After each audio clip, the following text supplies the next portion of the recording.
사사기 20장. 그리하여 북쪽의 단에서부터 남쪽의 브엘세바에 이르기까지 또 동쪽의 길르앗 땅에서도 모든 이스라엘 자손이 쏟아져 나와서 온 회중이 한꺼번에 미스바에서 주님 앞에 모였다. 이때에 온 백성 곧 이스라엘 온 지파의 지도자들도 하나님의 백성의 총회에 참석하였다. 칼을 찬 보병도 40만 명이나 모였다. 베냐민 자손은 모든 이스라엘 자손이 미스바로 올라왔다는 소식을 들었다. 그때 이스라엘 자손이 그 레위 사람에게 물었다. 이런 수치스러운 일이 어떻게 일어났는지 말하여 보시오. 그러자 죽은 여자의 남편인 그 레위 사람이 대답하였다. 나는 첩을 데리고 베냐민 사람의 땅에 있는 기브아로 간 적이 있습니다. 하룻밤을 묵을 셈이었습니다. 그날 밤에 기브아 사람들이 몰려와서 나를 해치려고 내가 묵고 있던 집을 둘러쌌습니다. 그들은 나를 죽이려 하였으나 나 대신에 내 첩을 폭행하여 그가 죽었습니다. 내가 나의 첩의 주검을 토막내어 이스라엘이 유산으로 받은 모든 지역으로 보낸 것은 그들이 이스라엘에서 이처럼 음란하고 수치스러운 일을 하였기 때문입니다. 여러분은 모두 이스라엘 자손이 아니십니까? 이제 여러분의 생각과 대책을 내놓으십시오. 그러자 모든 사람이 한꺼번에 일어나서 외쳤다. 우리 가운데서 한 사람도 자기 장막으로 가서는 안 된다. 아무도 집으로 돌아가서는 안 된다. 이제 기브아 사람들에게 우리가 할 일은 이렇다. 제비를 뽑아 그들을 치자.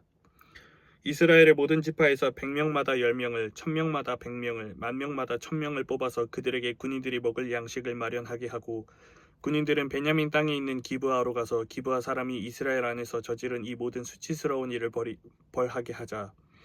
그리하여 모든 이스라엘 사람이 하나같이 뭉쳐서 그 성읍을 치려고 모였다. 이스라엘의 지파들이 베냐민 온 지파에게 사람을 보내어 이렇게 말을 전하였다. 당신들 가운데서 이런 악한 일이 일어나다니 어찌 된 일이오. 그러니 당신들은 이제 기브아에 있는 그 불량배들을 우리 손에 넘겨서 우리가 그들을 죽여 이스라엘에서 이런 악한 일을 없애게 하시오. 그러나 베냐민 자손은 그들의 친족인 이스라엘 자손의 말을 들으려 하지 않았다. 오히려 베냐민 자손은 이스라엘 자손과 싸우러 나가려고 모든 성읍에서 기브아로 모여들었다.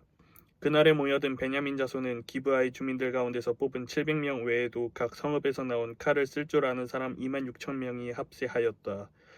이 모든 사람 가운데서 뽑힌 700명 왼손잡이들은 무린매로 돌을 던져 머리카락도 빗나가지 않고 마치는 사람들이었다.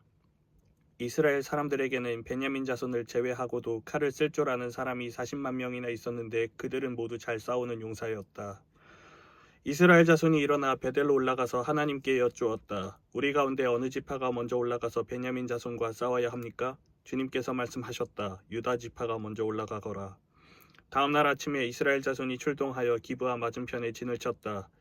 이스라엘 사람은 베냐민 자손과 싸우려고 나가서 기브아를 마주보고 전투태세를 갖추었다. 그러자 베냐민 자손이 기브아에서 나와 그날에 이스라엘 사람 22,000명을 땅에 쓰러뜨렸다. 그래서 이스라엘 자손은 베델로 올라가서 주님 앞에서 날이 저물도록 목 놓아 울면서 여쭈었다. 우리가 다시 가서 우리의 동기 베냐민 자손과 싸워도 되겠습니까? 그때 주님께서 올라가서 싸워라 하고 말씀하셨다. 이스라엘 사람들은 스스로 용기를 내어 첫날 대열을 갖추었던 그곳으로 가서 다시 전투태세를 갖추었다. 그 이튿날에 이스라엘 자손이 베냐민 자손을 치려고 가까이 나아갔다. 베냐민 자손은 이튿날에도 그들을 대항하려고 기브아에서 나와서 이스라엘 자손 18,000명을 땅에 쓰러뜨렸는데 죽은 이들은 모두 칼을 쓸 줄 아는 사람들이었다.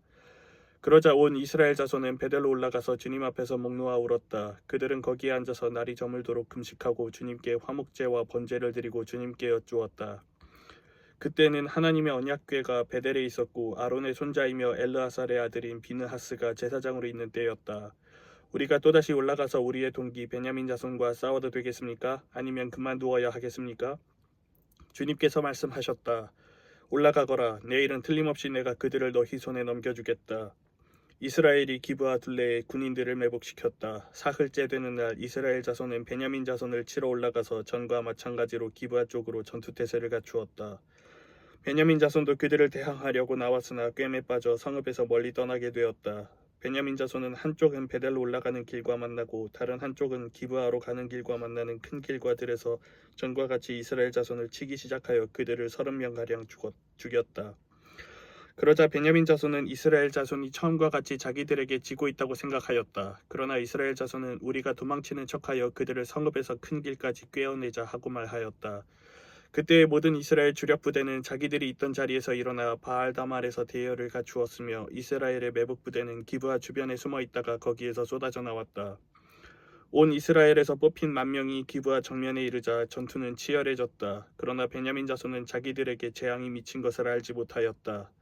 주님께서 이스라엘 앞에서 베냐민을 치셨으므로 그날 이스라엘 자손이 칼을 쓸 줄 아는 베냐민 사람 25,100명을 모두 쳐 죽였다. 그제서야 베냐민 자손은 자기들이 패한 것을 알았다. 이스라엘의 주력 부대가 자기들이 있던 자리를 베냐민에게 내주고 물러선 것은 기브아 둘레에 매복시켜둔 병력을 믿었기 때문이다. 매복한 군인들이 급히 나와 기브아로 돌격하여 사방으로 흩어져서 칼날로 기브아의 성읍 주민을 다 쳐 죽였다. 이스라엘 주력 부대와 매복 부대 사이에서는 성읍에서 큰 연기가 구름 기둥처럼 치솟는 것으로 신호를 삼자는 약속이 이미 되어 있었다. 이스라엘 사람들이 싸우다가 물러서자 베냐민 사람들은 이스라엘 사람들 30명가량을 쳐 죽이면서 이스라엘 사람들이 지난번 싸움에서처럼 자기들에게 꼼짝없이 진다고 생각하였다. 그러나 성읍에서 연기가 구름 기둥처럼 치솟아 오를 때에 베냐민 사람들이 뒤돌아보니 온 성읍이 불바다가 되어 불길이 하늘로 치솟는 것이 아닌가. 이스라엘 사람들이 반격하니 베냐민 사람들은 패색이 짙은 것을 깨닫고 몹시 겁에 질렸다. 그들은 이스라엘 사람들 앞에서 물러나 광야길로 방향을 돌렸으나 퇴로가 막혔다. 그들은 이스라엘 주력 부대와 성읍을 치고 나온 부대 사이에 끼어 협살당하고 말았다. 이스라엘 사람들은 베냐민 사람들을 포위하고 쉬지 않고 동쪽으로 기브아 맞은쪽에 이르기까지 추격하며 쳐부수었다. 그때 베냐민 사람들이 18,000명이나 쓰러졌는데 그들은 모두 용사였다. 베냐민의 나머지 패잔병은 방향을 바꾸어 광야 쪽 림몬 바위 있는 데까지 도망쳤으나 이스라엘 사람들이 큰 길에서 5,000명을 이삭 줍듯이 모조리 죽이고 기도멜까지 쫓아가서 덮쳐 또 2,000명을 죽였다. 베냐민 사람들 가운데서 칼을 쓸 줄 아는 사람 25,000명이 그날 모두 쓰러졌는데 그들은 모두 용사들이었다. 그러나 600명은 방향을 돌려 광야 쪽 림몬 바위까지 도망쳐서 넉 달을 그 림몬 바위 있는 곳에서 숨어 살았다. 이스라엘 사람들은 다시 베냐민 자손에게로 돌아와서 그 성읍에서 사람이나 가축 할 것 없이 닥치는 대로 모두 칼로 쳐서 죽였다. 그들은 그 일대의 성읍도 모두 불살랐다. 아멘.